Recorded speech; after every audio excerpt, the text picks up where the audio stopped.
Hi hello నేను కిచెన్లో daily రొటీన్గా చేసే వర్క్ అయితే మేము ముందుకు తీసుకొచ్చాను. ఇవి రోటీ అయితే మా హస్బెండ్కి బాక్స్ అయితే పెడుతున్నాను అనమాట.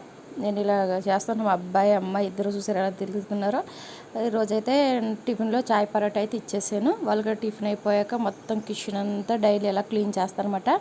మార్నింగ్ బ్రేక్ఫాస్ట్ అయిన తర్వాత, ఆఫ్టర్నూన్ లంచ్ అయిన తర్వాత, నైట్ డిన్నర్ అయిన తర్వాత డైలీ తిని టైం అయితే కిచెన్ క్లీన్ చేసేసి ఎప్పటికప్పుడు క్లీన్గానే ఉంటుంది అనమాట. ఎందుకంటే ఎవరైనా సడన్గా వచ్చినసరికి కిచెన్ చూస్తే ఇలా ఉందని అనుకుంటారు కాబట్టి ఎప్పటికప్పుడు అలాగే గిన్నెలు కూడా ఉంచుని ఎప్పటికప్పుడు వాష్ చేసేస్తూ ఉంటాను.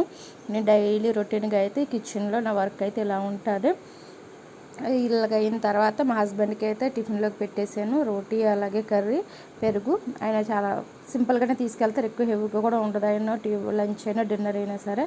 నేనైతే వీళ్ళందరికీ అయిపోయిన తర్వాత కొంచెం నేను రాగి జావ అనేది తీసుకుంటున్నాను అనమాట. అంటే డైలీ నేను టిఫిన్లో